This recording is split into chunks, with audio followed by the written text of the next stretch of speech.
নমস্কাৰ, এই মুহূৰ্তত দিব লৈছো ৰাতিপুৱাৰ কেইবাটাও বিগ ব্ৰেকিং নিউজ। আজি হৈছে 15 জুলাই। গোটেই অসমৰ লগতে ভাৰতৰ বিভিন্ন প্ৰান্তৰ পৰা যুগুতোৱা হৈছে কেইবাটাও গুৰুত্বপূৰ্ণ খবৰ। আমাৰ প্ৰথমটো খবৰ এটা ডাঙৰ খবৰ, এটা বহুতে গুৰুত্বপূৰ্ণ খবৰ। হয়, আপুনি যদি প্ৰকৃত অসমীয়া আৰু প্ৰকৃত মুছলিম, এই ভিডিঅ'টিত এতিয়া এটা লাইক কৰি চেনেলটো ছাবস্ক্ৰাইব কৰক। এই ভিডিঅ'টি অতিকৈ গুৰুত্বপূৰ্ণ খবৰ, অতিকৈ গুৰুত্বপূৰ্ণ প্ৰতিজন অসমবাসীৰ বাবে। হয়, ভোটাৰ তালিকাত নাম নাথাকিলে ভয়ংকৰ বিপদ। এইবাৰ প্ৰায় 30 লাখ লোকৰ ভোটাৰ আইডিৰ পৰা নাম কাটা যাব, ভোটাৰ তালিকাৰ পৰা নাম কাট যাব, আৰু এইসকল মানুহৰ হ'ব বিপদ। উচ্ছেদিতৰ বাবে এটা ডাঙৰ খবৰ। প্ৰতিজন উচ্ছেদিতই জানিব লাগে যে ভোটাৰ তালিকাত যদি আপোনাৰ নাম নাথাকে, কোনো পৰ্যায়ৰ চৰকাৰে আপোনাক ভূমি প্ৰদান নকৰে, ভূমিৰ পাত্তা নিদিয়ে। লগতে আছে কেইবাটাও খবৰ, ভিডিঅ'টি অলপ স্কিপ নকৰিব। ভোটাৰ কাৰ্ডত নাম নাথাকিলে বিপদ অনিবাৰ্য, হাজাৰ হাজাৰ উচ্ছেদিতৰ। হয়, এটা বহুতে গুৰুত্বপূৰ্ণ খবৰ। আপোনাৰ নাম যদি ভোটাৰ লিষ্টত নাই, তেনেহ'লে আপোনাৰ বিপদ নিশ্চিত। হাজাৰ হাজাৰ উচ্ছেদিতৰ বাবে এটা ডাঙৰ খবৰ। ৰাজ্য কঁপোৱা উচ্ছেদৰ মাজতে আহিছে আন এক ডাঙৰ খবৰ। হাছিলা বিদ্যাপাৰা কৃষ্ণাইত উচ্ছেদ হোৱা উচ্ছেদিতই কেনেকৈ পাব সংস্থাপন?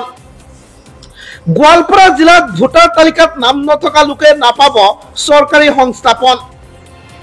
ভোটাৰ তালিকাত নাম নথকা লোকক সংস্থাপনৰ ব্যৱস্থা নকৰে প্ৰশাসনে। উচ্ছেদিতক লৈ কঠোৰ গোৱালপাৰা জিলা প্ৰশাসন। ভোটাৰ তালিকাত নাম নথকা লোকক নিজ নিজ জিলা প্ৰশাসনে কৰিব বিবেচনা। সামাজিক মাধ্যমত পোষ্ট অগপনেতাৰ ঘোষণা। সামাজিক মাধ্যমত পোষ্ট অগপনেতাৰ ঘোষণা। মুখ্যমন্ত্ৰীৰ সৈতে আলোচনা কৰি চূড়ান্ত সিদ্ধান্ত জনালে ৰহিম জিব্ৰানে। এই খবৰটো ৰাজ্যৰ প্ৰতিজন মুছলমানসকলৰ বাবে জৰুৰী খবৰ। হয়, এটা বহুতে জৰুৰী খবৰ মুছলমানসকলৰ। নিষিদ্ধ মাংস বৰ্জনৰ সিদ্ধান্ত মুছলমান সমাজৰ। জামে মছজিদ নামাজৰ ঐতিহাসিক সিদ্ধান্ত। হয়, ইতিমধ্যে নিষিদ্ধ মাংস বৰ্জনক লৈ ডাঙৰ সিদ্ধান্ত গ্ৰহণ কৰিছে মুছলমান সমাজে।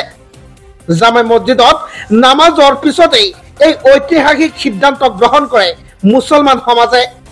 জনাই গৈছো সবিশেষ, এতিয়াই এই ভিডিঅ'টিত এটা লাইক কৰি শ্বেয়াৰ কৰি দিয়ক। নিষিদ্ধ মাংস বিক্ৰীক লৈ কঠোৰ মুছলমান সমাজ। হয়, নিষিদ্ধ মাংস বিক্ৰীক লৈ মুছলমান সমাজ হৈছে কঠোৰ। হোটেলত নিষিদ্ধ মাংস বিক্ৰী বৰ্জনৰ সিদ্ধান্ত। গো সুৰক্ষা আইন 2021ক সমৰ্থন জনাইছে মুছলমানসকল। গো সুৰক্ষা আইন মানি চলিবলৈ আহ্বান জনাইছে ৰাইজকো। সৰুপথাৰ জামে মছজিদৰ এই ঐতিহাসিক সিদ্ধান্ত। সৰুপথাৰ জামে মছজিদৰ আটাইকেইখন জামাতে ল'লে এই সিদ্ধান্ত। সৰুপথাৰ সমজিলা মছজিদ সমন্বয় সমিতিৰ নামেৰে 101 জনীয়া সমিতি গঠন কৰা হৈছে। সমিতিৰ প্ৰস্তাৱ অমান্য কৰি লোৱা হ'ব আইনী ব্যৱস্থা। এই মুহূৰ্তত আহি পৰিছে আন এক গুৰুত্বপূৰ্ণ খবৰ, ডাঙৰ খবৰ। মুখ্যমন্ত্ৰী হিমন্ত বিশ্ব শৰ্মাই কেইবাটাও ডাঙৰ ঘোষণা কৰে। জনাইছো সবিশেষ, ভিডিঅ'টি যিমান পাৰে শ্বেয়াৰ কৰক, লগতে ভিডিঅ'টিত এটা লাইক নিশ্চয় কৰিব। উচ্ছেদিত সংখ্যালঘুক চৰকাৰে দিব ভূমিৰ পট্টা, কিন্তু কেনেকৈ লাভ কৰিব এই ভূমি পট্টা, কেনেকৈ কৰিব আবেদন, সবিশেষ জনাইছো। ভিডিঅ'টি এতিয়াই এটা লাইক কৰক, লগতে আপুনি এই চেনেলটো ছাবস্ক্ৰাইব কৰক। ৰাজ্যৰ শ উচ্ছেদিত সংখ্যালঘুক ভূমিৰ পট্টা দিব চৰকাৰে। 1971 চনৰ আগত অহা মুছলমানক ভূমি পট্টা প্ৰদানৰ ঘোষণা কৰিছে মুখ্যমন্ত্ৰী হিমন্ত বিশ্ব শৰ্মাই। কেনেকৈ আবেদন কৰিব ভূমিৰ পট্টা পাবলৈ? এতিয়া প্ৰশ্ন হৈছে, আপুনি এই পট্টা পাবলৈ কেনেকৈ আবেদন কৰিব, সবিশেষ জনাইছো। জিলা আয়ুক্তক আবেদন কৰিলে মুছলমানক দিয়া হ'ব ভূমি পট্টা। সংখ্যালঘুক ভূমি পট্টা দিবলৈ চনত বহু ভূমি আছে চৰকাৰৰ।